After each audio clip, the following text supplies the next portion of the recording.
আসসালামু আলাইকুম।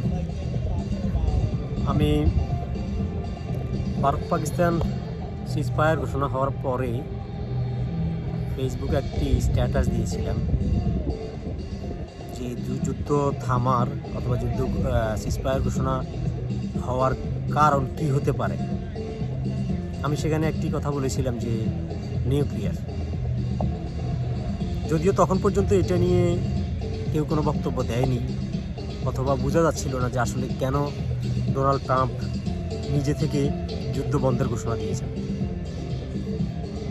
আপনারা যারা ভারত পাকিস্তান কাশ্মীর এই বিষয়গুলো নিয়ে একটু জানাশোনা আছে হয়তো এটা জেনে থাকবেন যে কাশ্মীর ইস্যুতে কখনোই তৃতীয় পক্ষের হস্তক্ষেপ ভারত মেনে নেয় না, এবং ভারত পাকিস্তানের মধ্যে সিমলা চুক্তির যে শর্তগুলো ছিল সেখানে উল্লেখ ছিল যে ভারত পাকিস্তান কাশ্মীর ইস্যুর যে কোনো সমস্যা তারা দ্বিপাক্ষিক বৈঠকের মাধ্যমে সমাধান করবে, সেখানে তৃতীয় কোনো পক্ষ আসবে না।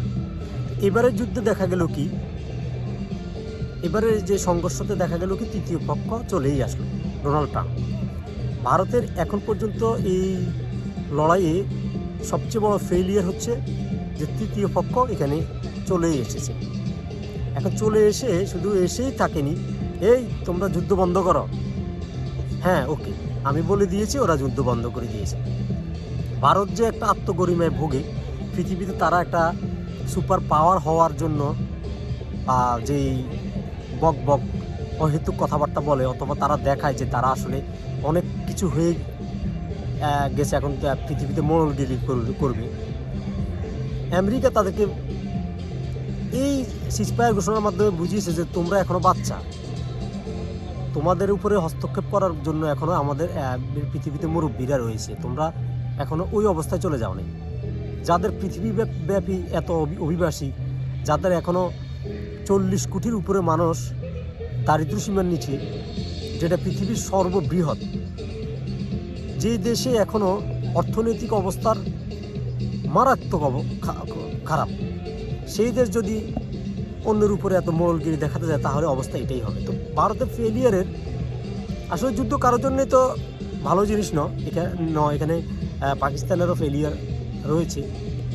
পাকিস্তানের বড় ফেলিয়ার হচ্ছে তাদের দেশের ভেতরে পার্শ্ববর্তী একটি দেশ হামলা করে চলে গিয়েছে। তারা পরবর্তীতে কী করেছে সেটার থেকেও বড় বিষয় হচ্ছে তারা যেহেতু আগে থেকে জানবে যে তাদের উপরে হামলা হবে, কিন্তু তারা সেটা প্রতিরোধ করতে পারেনি, অর্থাৎ তাদের 9টি পয়েন্টে ভারত সফলভাবে হামলা করেছে। এটা অনেক বড় ফেলিয়ার। কিন্তু ভারত এই হামলাটি করার কারণে ভারত একটা জিনিস স্পষ্ট বুঝে গিয়েছে, সেটা হচ্ছে সারা পৃথিবীতে ভারত যে আসলে একা, ভারতের পাশে যে কেউ নেই, এটাই ভারত খুব ভালোভাবে বুঝে গিয়েছে।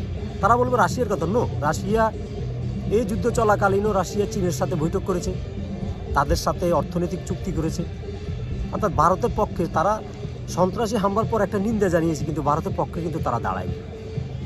আমেরিকা তারাও কিন্তু দাঁড়ায়নি। আমেরিকা বলছে, ফতোয়া বলছে এটা তাদের দুই পক্ষের বিষয়, এখানে আমরা কিছু বলবো না।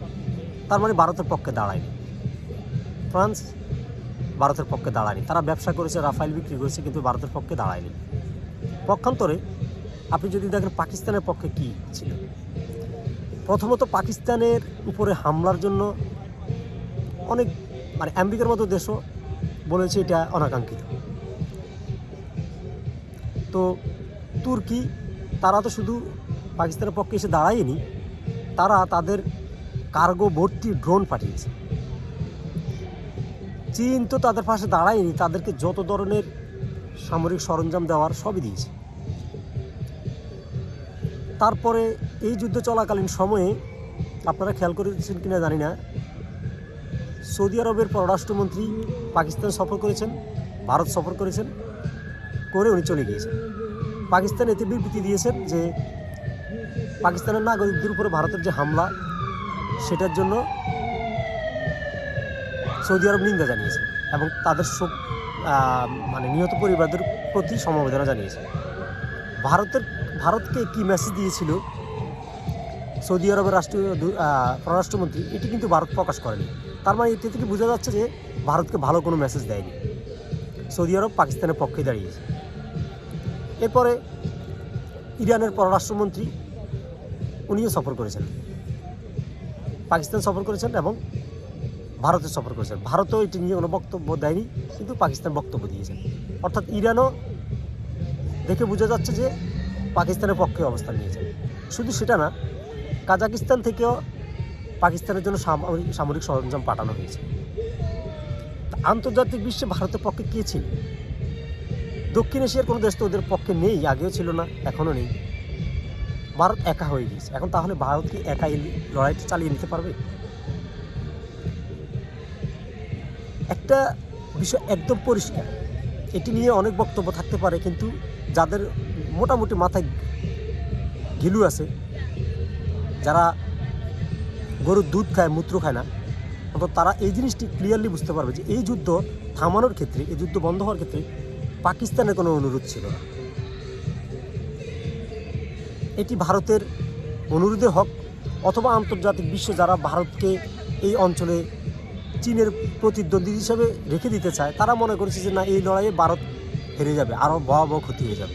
হয়তো ভারত অর্থনৈতিক এবং সামরিক দিক দিয়ে পাকিস্তান থেকে এগিয়েছে, এটি সত্য, কিন্তু পাকিস্তানের সামরিক লড়াইয়ের নীতিতে পরমাণু অস্ত্র প্রথমে ব্যবহার করার নীতি, আর ভারতের সামরিক অভিযানের শেষের দিকে পরমাণু অস্ত্র ব্যবহার করার নীতি। এই দুইটা নীতির কারণে হয়তো কোনো কারণে মনে হয়েছে, আমার কাছে মনে হয়েছিল, এখন তো সেটা ক্লিয়ার, এখন সেটা আমি লাস্ট দেশভক্ত ইন্ডিয়ান ইউটিউব, উনি খুবই ভালো অ্যানালাইসিস করেন, ওনার বক্তব্য শুনেছি। বাংলা বাজারের একজন বড় অ্যানালাইসিস আছে, ওনার বক্তব্য শুনেছি, এবং Reuters, Al Jazeera, BBC, CNN, এদের রিপোর্টও আমি অনেকগুলো দেখেছি। সেখানেও স্পষ্ট করে বলা হয়েছে যে মোটামুটি তারা হয়তো এমন আরও 10 বছর পরে, 15 বছর পরে এটা নিয়ে বই লেখা হবে। এখন যেটা সবাই ধারণা করে মোটামুটি কনফার্ম, সেটা হচ্ছে পাকিস্তান নিউক্লিয়াসের জন্য প্রস্তুতি নিচ্ছিল। এই ভয়াবহ খবর আমেরিকান গোয়েন্দা সংস্থা যখন জানতে পেরেছে, তখন তারা দ্রুত গতিতে ভারতকে এটা জানিয়ে দিয়েছে যে পাকিস্তান একটু মাথা মোটা অথবা মাথা গরম অথবা যেটাই বলেন, কিন্তু তারা নিউক্লিয়াস হামলার প্রস্তুতি নিচ্ছিল।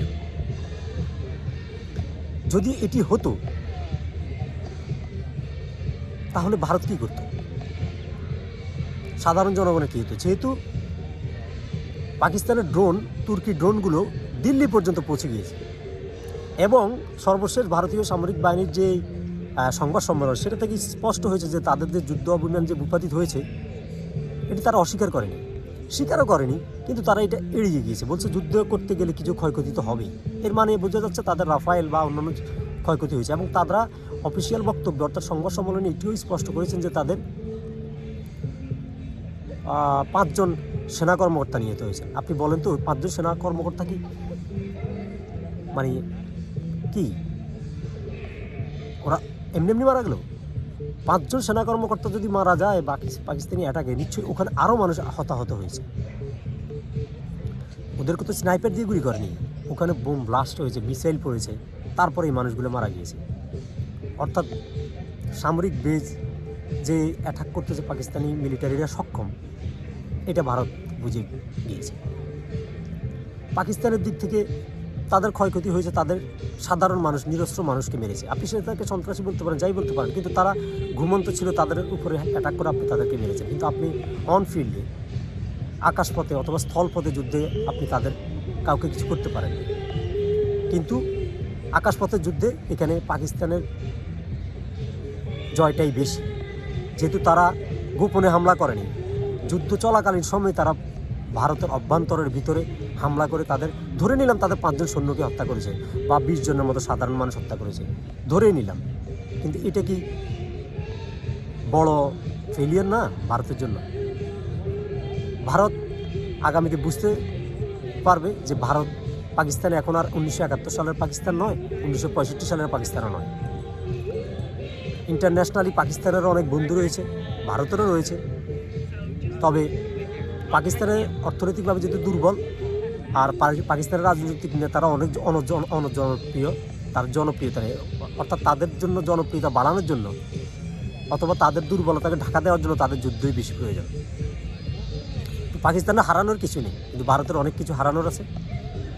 ভারতের থেকে শিখতে হবে। এখন অনেকে মতো বাংলাদেশকে তুচ্ছ তাচ্ছিল্য করতে পারে, বাংলাদেশ দুর্বল দেশ। বাংলাদেশ কতটা দুর্বল আর কতটা সবল এটি 2001 সালের